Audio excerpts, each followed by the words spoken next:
What if your greatest pain is the key to your greatest purpose?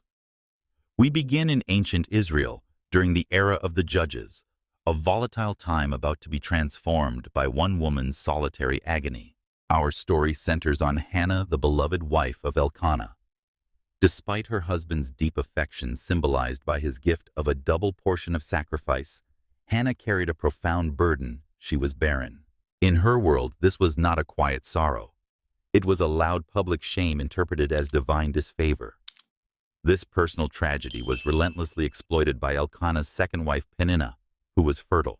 Peninnah's cruelty was focused and constant, weaponizing her own children to torment Hannah. Every year during the mandatory pilgrimage to the Holy Tabernacle at Shiloh, a journey meant for joyous communal worship, Peninnah would escalate her harassment. The holy festival became Hannah's annual calendar of humiliation. Her devoted husband's kindness could not penetrate the emotional siege laid by her rival. The pain was so acute, it drove her to a breaking point, forcing her to ask, "When the world gives you nothing but shame, where do you find the authority to change your story?" Hannah's radical answer would soon shake the foundations of the nation. The emotional toll of Peninnah's mocking finally drove Hannah to a critical situation at Shiloh. The tabernacle grounds were filled with the sound of feasting, the joyous clatter of plates, the laughter of families, and the solemn chanting of priests performing annual rituals. This external celebration was a brutal contrast to the silent chaos raging inside Hannah's soul. She couldn't eat. She couldn't join the revelry. She felt utterly alone, surrounded by people who either pitied her or mocked her. Instead of retreating, she broke away from the dinner table and moved toward the heart of the sanctuary. She sank to her knees, not engaging in the prescribed formal prayer, but initiating a direct, desperate spiritual confrontation. This was no polite request. It was a visceral emergency. She wept so uncontrollably, so entirely consumed by her grief, that her body shook with the silent force of her supplication. Her lips moved rapidly, pouring out years of stored-up anguish directly to God, yet not a single audible word escaped. Suddenly, the solemn atmosphere was pierced by a voice of condemnation. Eli the high priest, seeing her convulsing, soundless distress, made a devastating judgment. He walked over, looked down at her, and accused her. "How long are you going to stay drunk? Put away your wine." Imagine the shock, the betrayal. Hannah was laying bare her soul, only to be branded a common drunkard by the very man meant to represent God's compassion. This was the moment where rage or self-pity could have won, driving her away forever. But Hannah refused the temptation. She composed herself and with profound dignity delivered her defense. She didn't argue about her reputation. She clarified her purpose. "No, my lord. I am a woman troubled in spirit. I have not been drinking wine or anything strong, but I have been pouring out my soul before the Lord. Do not regard your servant as a wicked woman. It is out of my great anguish and grief that I have been speaking until now."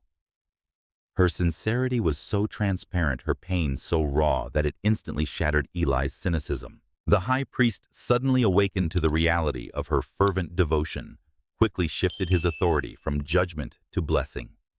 His final words provided the spiritual breakthrough: "Go in peace, and may the God of Israel grant you what you have asked of him." Hannah's response defined her faith. She accepted this prophetic word as absolute truth. She immediately left the sanctuary, and in a complete reversal of her previous disposition, she ate, and her face was no longer sad. She had exchanged her physical need for a spiritual certainty, trusting that the miracle was already sealed in the heavens. In the quiet, faithful waiting that followed her transformative prayer, Hannah's deepest desire was finally realized. The narrative confirms the sovereignty of the God who hears. In the course of time, she conceived and gave birth to a son. She named him Samuel, a name that serves as an eternal testament to her victory, literally meaning heard by God. This moment was the glorious culmination of years of relentless sorrow, a physical manifestation of a spiritual covenant. For many, the story might understandably end here, After enduring ridicule, despair, and the agonizing societal pressure of barrenness, Hannah finally held the symbol of her dignity, the living proof that she was not forgotten.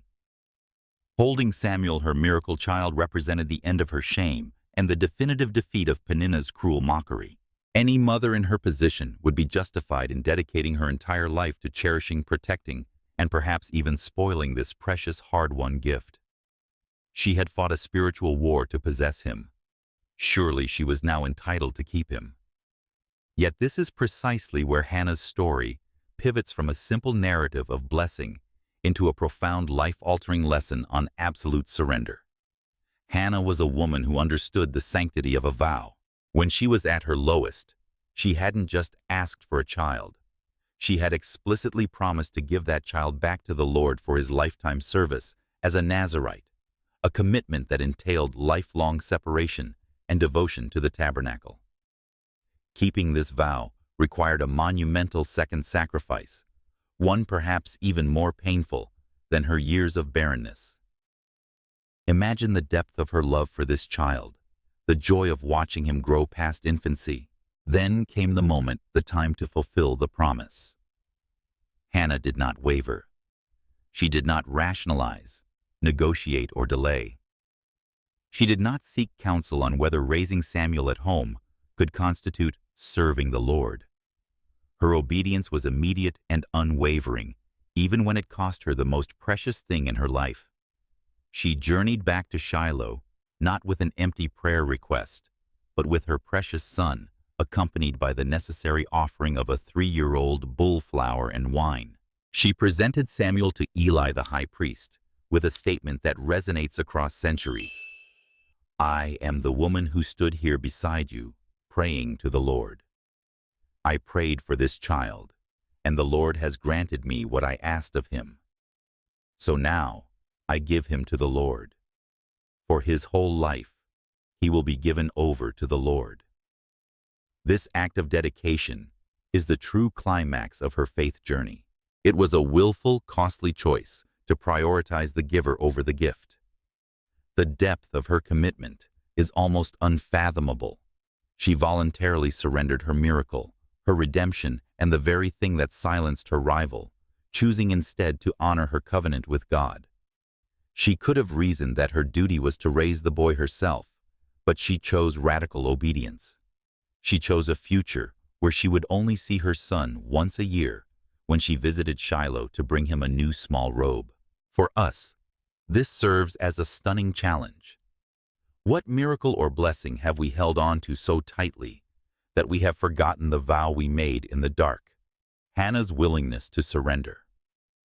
Samuel highlights a universal spiritual truth.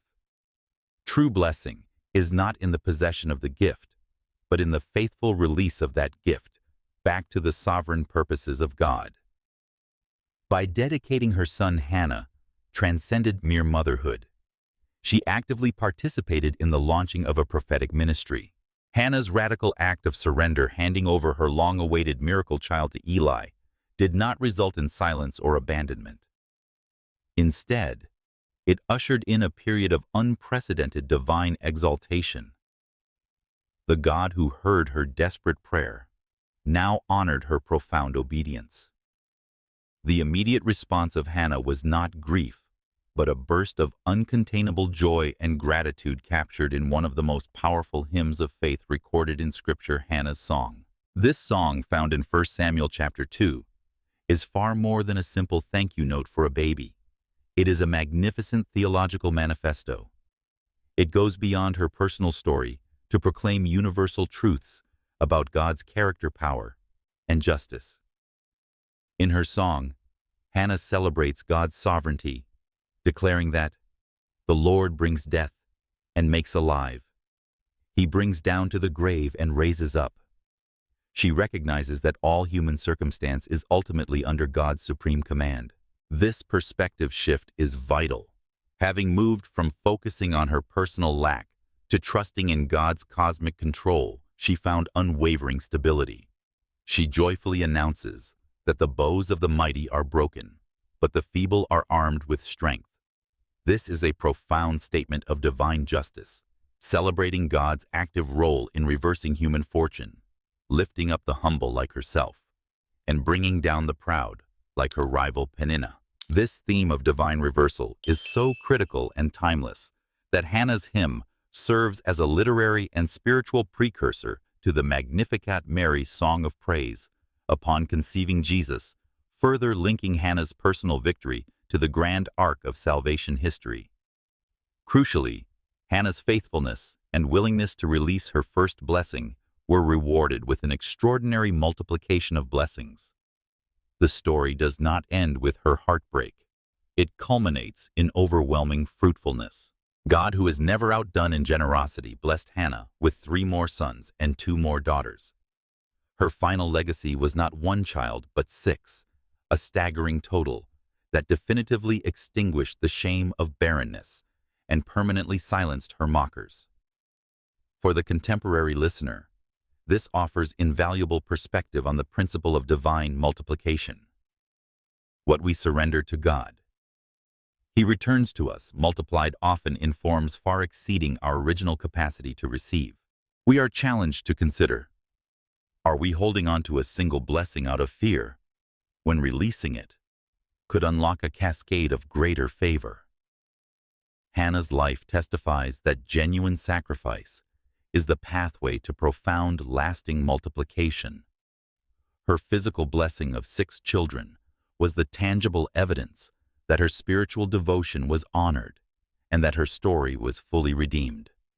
She modeled how to turn a personal testimony into universal prophetic praise, ensuring a timeless truth about God's faithfulness. The profound impact of Hannah's prayer and subsequent sacrifice transcends her personal joy and abundant domestic blessing. Her decision to release her miracle son Samuel into the service of the tabernacle ultimately launched one of the most consequential ministries in Israel's history. Samuel grew up in the presence of the Lord, becoming the final judge, one of the greatest prophets, and a pivotal transitional leader. He guided the nation into the monarchy. Samuel's legacy is immense. He anointed Saul, Israel's first king, and later, following Saul's failure, he anointed the young shepherd David the man after God's own heart, thereby establishing the royal lineage through which the Messiah Jesus Christ would eventually descend. Hannah's act of surrender was not just about getting a son. It was about releasing a prophetic and royal foundation that would shape thousands of years of human history. This vast historical context is precisely what makes Hannah's story so profoundly relevant to us today. Many of us carry metaphorical barrenness, a barren career, a sterile relationship, or an unfulfilled creative dream. The core lesson remains constant.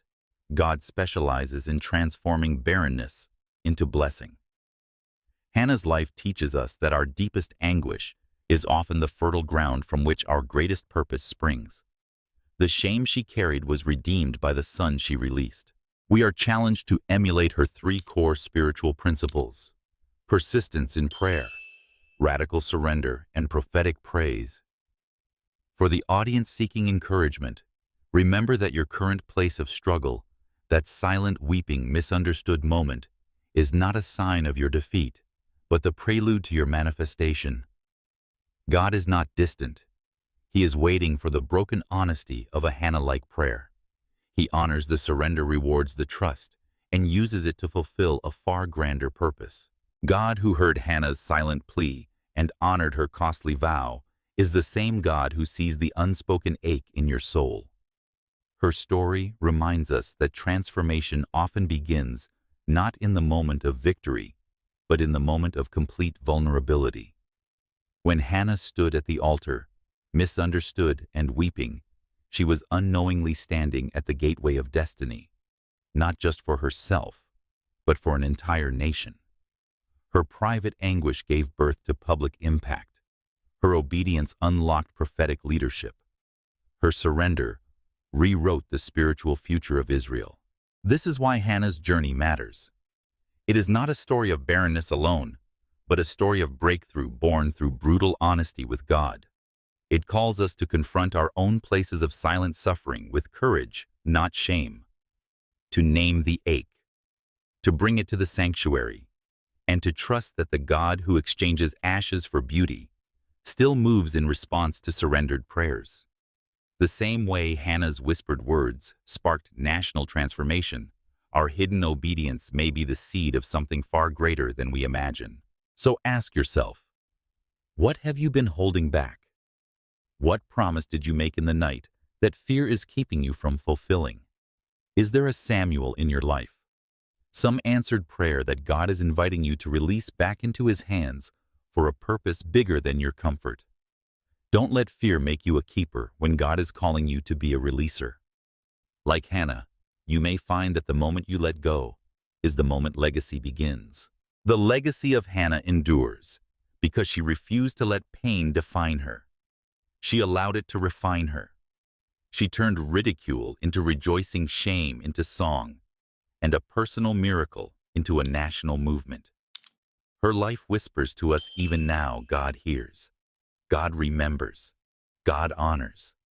And most importantly, when we dare to surrender what we treasure most, God multiplies. Not just in children, but in calling. Not just in gifts, but in generations. What He did for Hannah, He can still do for you.